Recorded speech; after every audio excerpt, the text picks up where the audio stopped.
Puji Tuhan, salam sejahtera di dalam kasih Tuhan kita Yesus Kristus. Hari ini kami mau menyampaikan kebenaran firman Allah yang kami ambil, yaitu di dalam satu tema kasih karunia pengampunan yang terambil di dalam ayat-ayat bacaan dari pasal 42 di dalam kitab Kejadian sampai dengan pasal ke-45. Namun beberapa ayat akan saya bacakan sebagai pendahuluan, di mana peristiwa ini kita akan mempelajarinya. Ayat yang pertama di dalam pasal 42.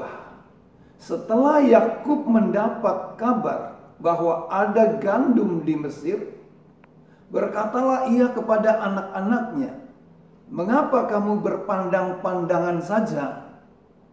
Lagi katanya, "Telah kudengar bahwa ada gandum di Mesir. Pergilah ke sana dan belilah gandum di sana untuk kita, supaya kita tetap hidup dan jangan mati." Lalu pergilah 10 orang saudara Yusuf untuk membeli gandum di Mesir. Tetapi Yakub tidak membiarkan Benyamin, adik Yusuf, pergi bersama-sama dengan saudara-saudaranya. Sebab pikirnya, jangan-jangan ia ditimpa kecelakaan nanti. Jadi di antara orang yang datang membeli gandum, terdapatlah juga anak-anak Israel, sebab ada kelaparan di tanah Kanaan. Sementara itu, Yusuf telah menjadi mangku bumi di negeri itu. Dialah yang menjual gandum kepada seluruh rakyat negeri itu. Jadi ketika saudara-saudara Yusuf datang, kepadanya lah mereka menghadap dan sujud dengan mukanya sampai ke tanah. Ketika Yusuf melihat saudara-saudaranya, segeralah mereka dikenalnya, tetapi ia berlaku seolah-olah ia seorang asing kepada mereka. Ia menegur mereka dengan membentak, katanya, "Dari mana kamu?"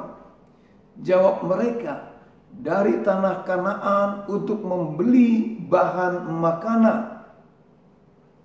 Di dalam ayat yang ke-8 kita akan melihat ungkapan dari peristiwa ini. Memang Yusuf mengenal saudaranya itu, tetapi dia tidak dikenal mereka. Saudara-saudara, pengampunan bukanlah gerakan atau keputusan bertindak yang didasarkan pada naluri alamiah. Alkitab menekankan bahwa karena kasih karunia Allah, siapapun pasti dimampukan untuk mengampuni orang lain. Kabar baiknya, karena Allah sudah terlebih dahulu mengampuni kita, maka kita pun bisa mengampuni. Itulah keajaiban kasih karunia Allah. Saudara-saudara, tanpa kasih karunia Allah, tidak pernah akan ada pengampunan sejati. Lalu, mengapa kasih karunia Allah memampukan kita untuk mengampuni? Saudara-saudara, bacaan kita di dalam kisah hidup Yusuf menunjukkan bahwa kuasa kasih karunia Allah memampukan Yusuf untuk mengampuni saudara-saudaranya. Saudara-saudara, kita akan melihat tentang Yusuf ini. Dia adalah seorang pribadi yang dilukai. Yusuf bergumul keras dengan kenangan akan perbuatan saudara-saudaranya yang membuat sebagian masa mudanya dilalui di dalam penjara di sebuah negeri asing yang jauh. Pengalaman traumatis itu masih membekas, tetapi juga bisa diubah menjadi kebaikan hanya karena karunia Allah.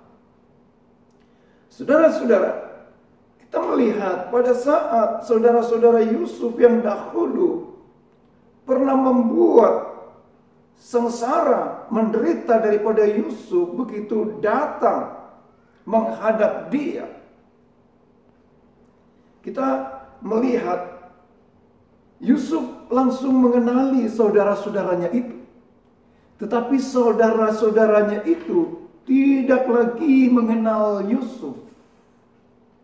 Sehingga pada saat itulah kalaupun Yusuf mau membalas akan kejahatan daripada saudara-saudaranya sangat mudah.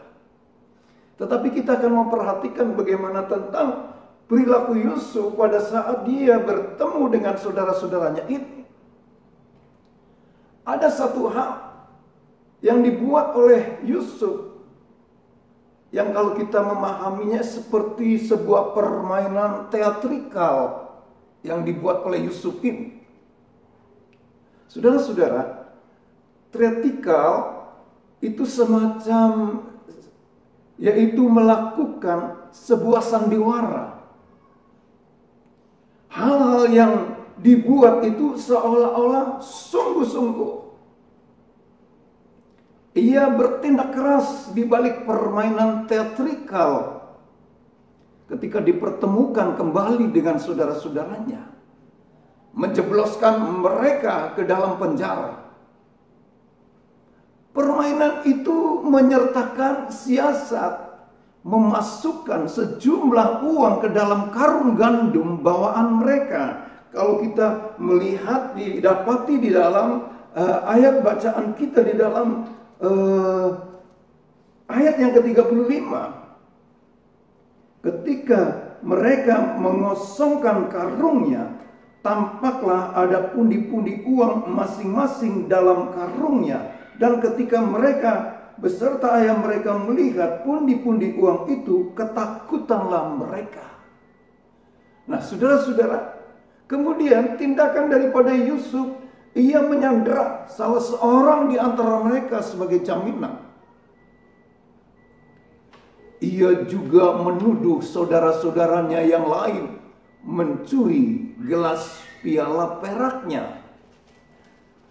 Di dalam pasal yang ke-44 kalau kita melihat, sesudah itu diperintahkan, ayat yang pertama, diperintahkannyalah kepada kepala rumahnya, isilah karung orang-orang itu dengan gandum, beberapa yang dapat dibawa mereka, dan letakkanlah uang masing-masing di dalam mulut karungnya.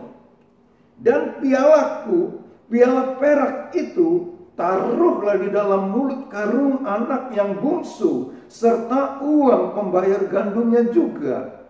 Maka diperbuatnyalah seperti yang dikatakan Yusuf.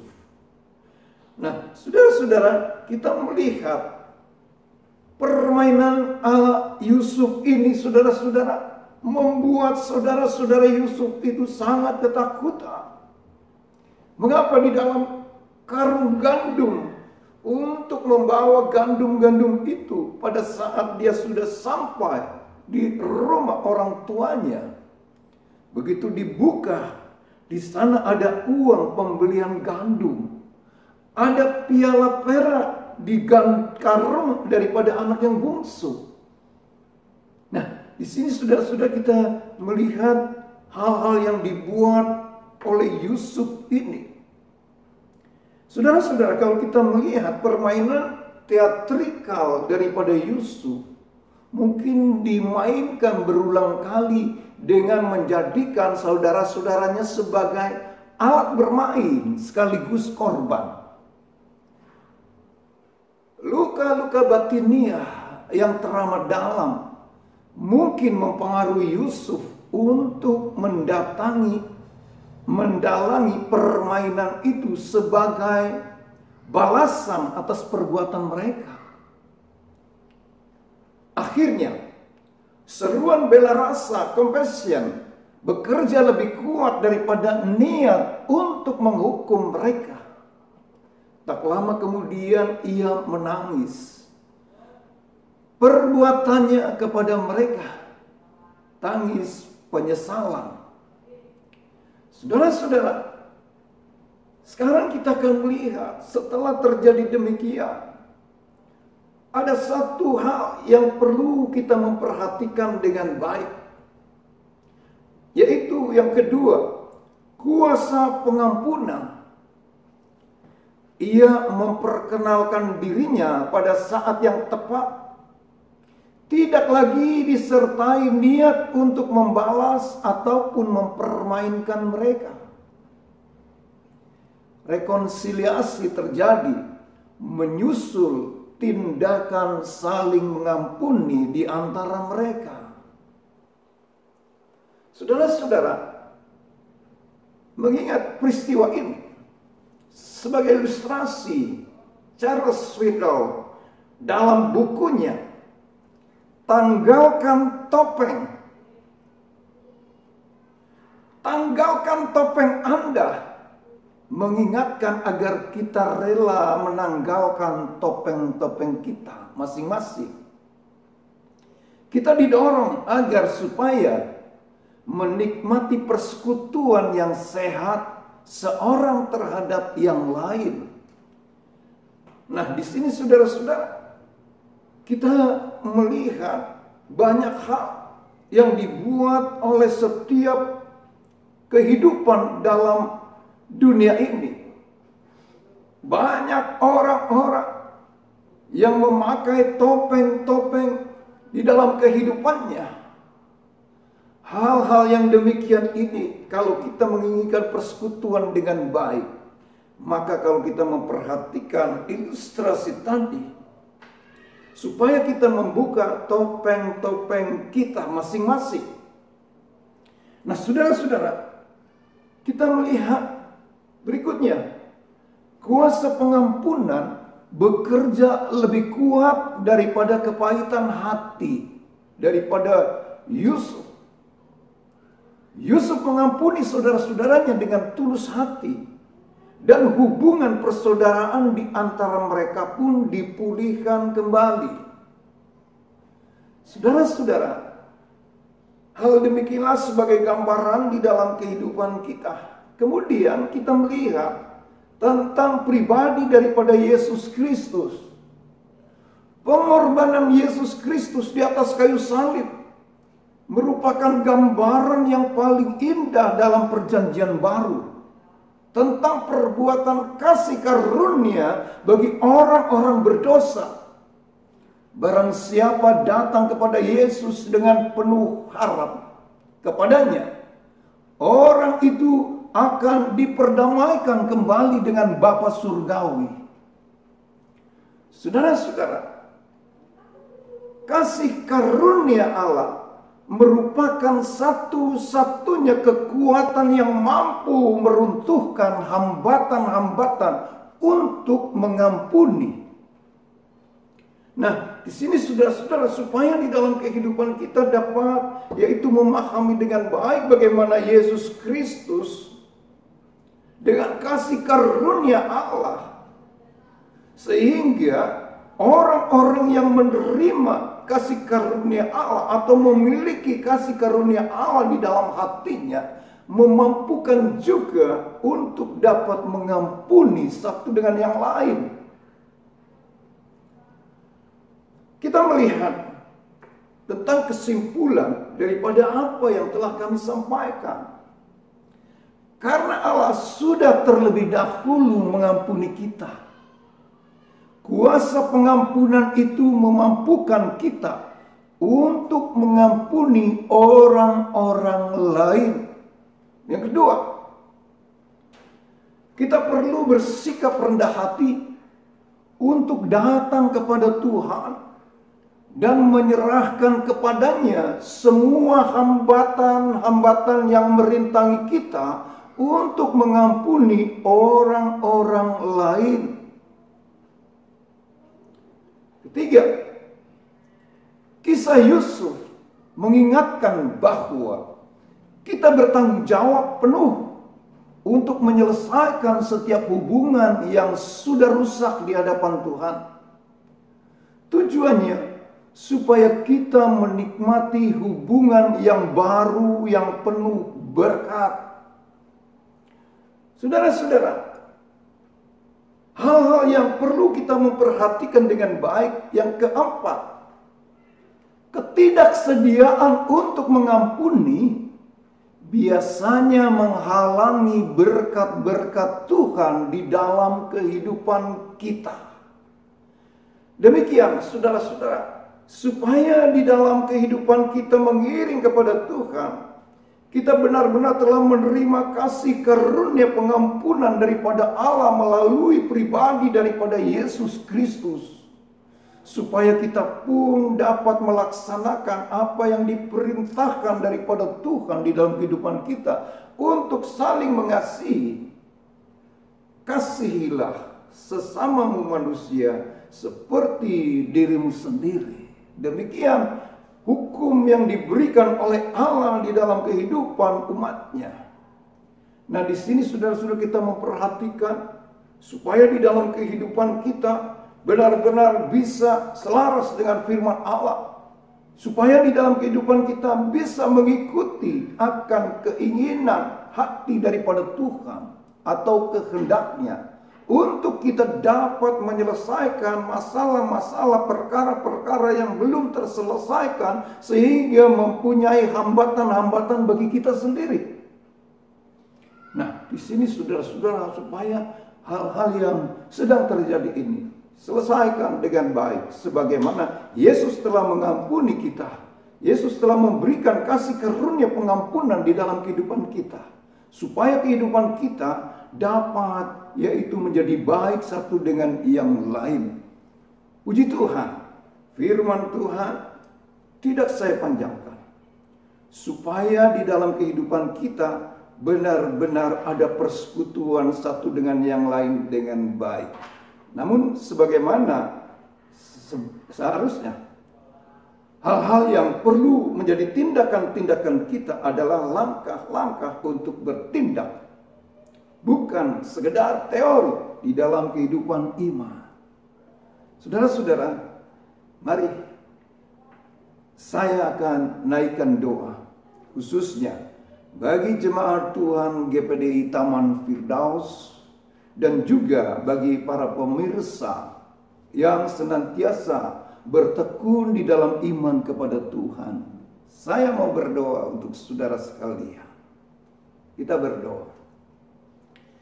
Bapa di dalam sorga, di dalam nama Tuhan Yesus Kristus, pada hari ini berita daripada firman Allah telah kami sampaikan.